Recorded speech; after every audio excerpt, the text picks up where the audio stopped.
French President Nicolas Sarkozy is speaking at a campaign rally right at this very moment. Sarkozy is set to face socialist candidate Francois Hollande in a May 6 runoff election. Hollande narrowly beat the incumbent in yesterday's first round of voting, which managed to produce high voter turnout despite what some are calling an unexcited electorate. According to the Christian Science Monitor, many French said they voted for the candidate they felt would do the least harm. Several who voted for Sarkozy and Hollande said they did so with little enthusiasm. Michelle, the implications of this race are quite broad, not just for France, but of course for all of Europe, for the EU, and to some degree U.S.-European relations. Right, and to me the reason that this is so important and so potentially promising is because as much as Germany is besotted with austerity, it's been a disaster for the people of Europe everywhere it's been tried. And it's not as if it's even kind of tough medicine that's going to work in the end. It's a human disaster and also a policy disaster because it's completely anti-growth. And so in as much as this is a vote against austerity and is going to kind of end the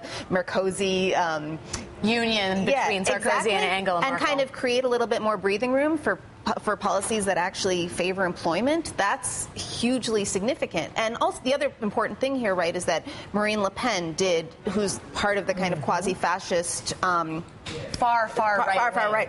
The fact that she did so well is, again, I think, and she did so well with working class voters is, I think, another warning signal. I mean, obviously a lot of that was about immigration, but it was also about that societies cannot kind of cohere if you have these incredibly brutal austerity measures. You know, Kurt, when we were talking during the break about Marine Le Pen's showing, 17.9% of that vote, Sarkozy at 27.2%, Hollande at 28.6%.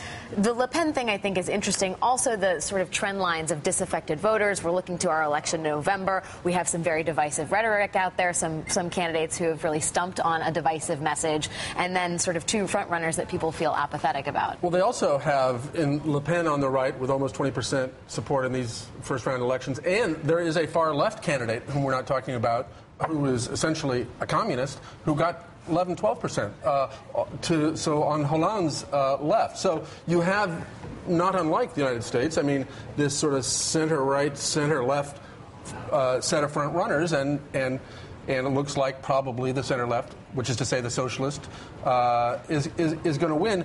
But I think they're confused, and the unenthusiasm comes from confusion. Yes, austerity, as it's been imposed and performed by the Germans, isn't working out so well yet. But what's the choice? To have even higher tax rates than they already have, which are... I believe Hollande is proposing a 75% tax on the highest on the very highest rate. Right, which is essentially what we had in the 60s, right? I mean, that's not kind of in the unheard 50s as well. Right, so it's not like this is kind of some extreme unheard of measure. I mean, societies can flourish with that kind of progressive taxation. Hollande said after the voting, this is an election that will weigh on the future of Europe. That's why many people are watching us. They're wondering not so much what the winner's name will be, but especially what policies will follow. We are wondering as well.